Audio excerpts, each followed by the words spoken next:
শিকড়গুলো সব এই বাড়ির মধ্যে। এই বয়সে যদি মামুনিকে সেই শিকড়গুলো ছেড়ে চলে যেতে হয়, মামুনির কি হবে? মামুনিকে বাঁচানো যাবে তো? শুধুমাত্র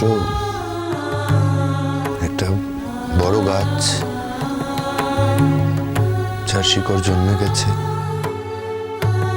তাকে তার মাটি ছেড়ে অন্য জায়গায় সরিয়ে দিলে সে যে বাঁচে না তা নয়। একটা চারা গাছ যাকে যত্ন করা হয়, জল দিয়ে বাঁচানোর চেষ্টা করা হয়, তাকে আলো পাওয়ানোর চেষ্টা করা হয়, সেই চারা গাছটা যদি কখনো অন্য জায়গায় চলে যাবে বলে নিজের মাটি ছেড়ে চলে যায় বা সরিয়ে দেওয়া হয়, সেই চারা গাছটাও ভালো থাকে না, অসুস্থ হয়ে পড়ে চারা গাছটা। এই কথাটা কাকে বলল? চারা গাছ মানে? চারা গাছ মানে কে? আমি? বাবা, আমার উপর এত দরদ কখন উঠল? না না, সে হবার নয়। এটা মনে হয় এটা অন্য কোনো জ্ঞানের উদাহরণ দিল। বিশ্বজ্ঞানী মানুষ কি না, আমাকে বলতে যাবে কেন? তার তো সায়নী আছেই, মন জুড়ে সায়নীই বসে আছে। সেখানে আমার জায়গা কোথায়? শুধু আমার এই বাড়িটা ছেড়ে চলে যাওয়ার অপেক্ষা। তারপরেই তো উনি সায়নীকে নিয়ে চলে আসবেন এই বাড়িতে। আমি তোমাকে যে কথাটা বললাম সেই কথাটা বুঝলে কঙ্কাবতী? বুঝতে চাইলে বুঝতে পারতে, কিন্তু তুমি তো আমি মানুষটাকেই বুঝতে পারলে না কোনোদিন। আর আমার কথা কি বুঝবে? না, আমি যাচ্ছি মামনির সাথে কথা বলতে। মামনিকে তো এইভাবে চলে যেতে দিলে হবে না। আর শুধু আমি একা নয়, দিদি ভাইকেও ডাকতে হবে, জিয়াউত্রীকেও ডাকতে হবে। ওদের সবার সমান অধিকার আছে মামনির ওপর। মামনি শুধুমাত্র একা সিদ্ধান্তে আমাদের সবাইকে ছেড়ে এই বাড়ি থেকে চলে যেতে পারে না।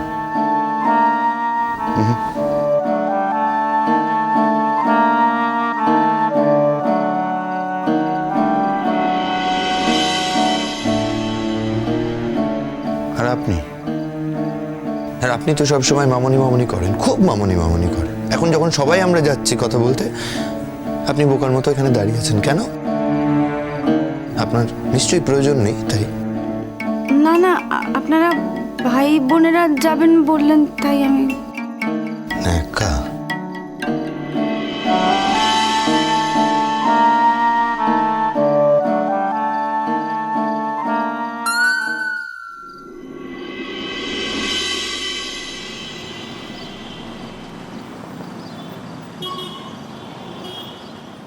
তুমি এত বড় একটা সিদ্ধান্ত কখন নিলে মামনি? নিয়েছো, বেশ করেছো, সেটা আমাকেও একবার জানালে না? ও মা গো, সবাই দল বেঁধে আমাকে কেমন ধারা বকতে এসেছে দেখো না। ওরে বাপ রে, ও মা গো, ও মা, আমি এখন কি করি বলে দেখিনি মা? হ্যাঁ, ছেলে মেয়েদের কাছে আমি এখন বকা খাবো?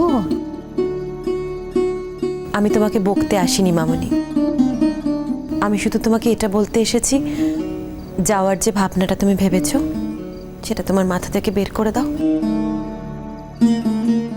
ওই দেখো আমার সাজিমা কি বলে। দিদি একদম ঠিক কথা বলেছে মামনি।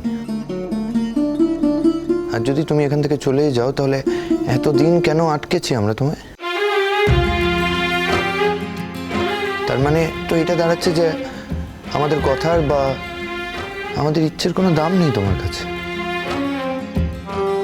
মামনি, তুমি খুব ভালো করেই জানো যে আমরা কেউ এ বাড়িতে তোমাকে ছাড়া থাকতে পারি না। আমরা ভাই বোনেরা। আর এতকাল তো আমরা জানতাম যে তুমিও আমাদের ছাড়া থাকতে পারো না। তাহলে আজ হঠাৎ করে কি এমন ঘটলো যার জন্য তোমার কাছে আমরাও তুচ্ছ হয়ে গেলাম? আমিও তো প্রশ্নের উত্তরের মধ্যে যাবই না। মামুনি, আমি শেষবারের মতো বলে দিচ্ছি, তুমি কোথাও যাবে না, ব্যাস, এটা ফাইনাল। সব তোর কাজ, তাই না? এই জন্যই আমি আগে থেকে কাউকে কিছু জানাইনি। আমি তো জানতাম এমন একটা ঘটনা ঘটবে। তোমার কি ধারণা ও আমাদের না জানালে আমরা কেউ জানতে পারতাম না? তোমায় আটকাতে পারতাম না, নাকি তুমি চলে গেলে তোমায় ফেরত আনতে পারতাম না? কোনটা বলো? ওই দেখো কেমন ধারা পাগলামি করে ও চাঁদ বাবা। এককাল তো হেতা পরে রইল, আমার কি হেতা থেকে কোথাও যেতে ইচ্ছে করেনি বলো দেখিনি? ও, তার মানে তুমি বলছো যে তুমি বেড়াতে যাচ্ছ? কদিনের জন্য যাচ্ছ মামনি? তাহলে বলো, আমিও অফিস থেকে ছুটি নিয়ে তোমার সঙ্গে গিয়ে থাকতে পারি, বলো। আমিও যাব। বারাসাত আর কি এমন দূর, ওখান থেকে না হয় আপ ডাউন করবো হসপিটাল। আর তোরা সব চলে গেলে আমি বাড়িতে থরি না বসে থাকবো, আমিও যাব। বৌদি ভাই, তুমি কি যাবে? হ্যাঁ, আমাকে মামুনি যদি নিয়ে যায় আমিও যাব। এই মামনি শোনো, তুমি এই সমস্ত গল্পগুলো আমায় দিও না, কিন্তু তুমি যাবে না কোথাও, ব্যাস। কিন্তু আমি যে এবার যাবই চাঁদ বাবা। কি বললে তুমি? যাবে? মানে আমি তোমায় বারণ করছি, তারপরেও তুমি এই কথাটা বললে মামনি? আগে তো একবেলাও বাপের বাড়ি গিয়েও থাকতে না, যে চাঁদ বাবার খেতে কষ্ট হবে বলে। এখন নিশ্চয়ই চাঁদ বাবার কষ্টের কথাও আর তোমার ভাবার দরকার নেই। চাঁদ বাবার কথা ভাবার নোখ যে আমি এনে দিয়েছি, এমন নোখ কি মন তো বউ তোমার, এমন ধারা বউ দুনিয়ায় দুটো আছে?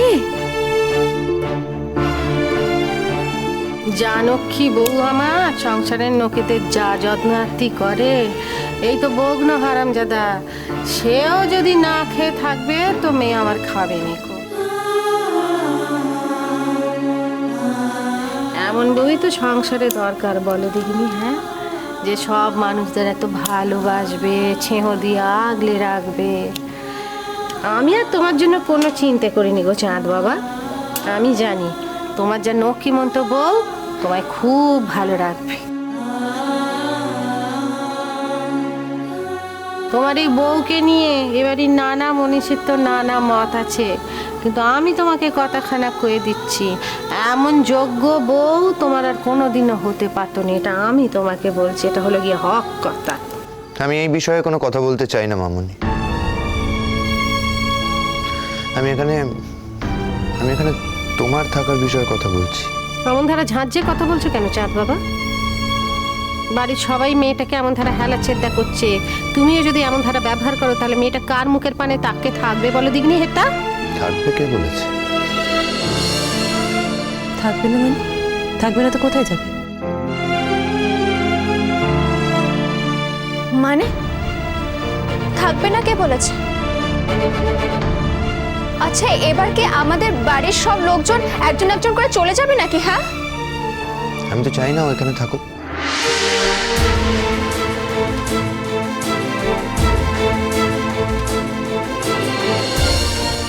ও যা কর রিজু তার কাছে, ও তো এখানে থাকার জন্য আসেও নি। ফর দ্য টাইম বিং ওর একটা শেল্টার দরকার ছিল, তাই ও এখানে এসেছে। এ আবার কেমন ধারা কথা চাঁদ বাবা? হ্যাঁ, এমন ধারা কথা কখনো মুখে আনতে আছে? দিন দিন কি তোমার বুদ্ধি নোপ পেয়ে যাচ্ছে? সারাটা জীবন একটা মানুষের ওপর অপমান হতে দেখেছিস, নিজে তার প্রতিবাদও করেছিস, এখন সেই একই ব্যবহার তুই কি করে করে যাচ্ছিস ওই মেয়েটার ওপর? আর তোর কি হয়েছে দিদি? তুই মামুনির সাথে কার তুলনা করছিস? আমি কারোর সঙ্গে কারোর তুলনা করছি না ভাই, আমি শুধু তোকে বোঝাতে চাইছি দুটো মানুষের ক্ষেত্রে অপমানটা কিন্তু একইভাবে হচ্ছে, তুই নিজে অন্তত সেটাতে পার্টিসিপেট করিস না।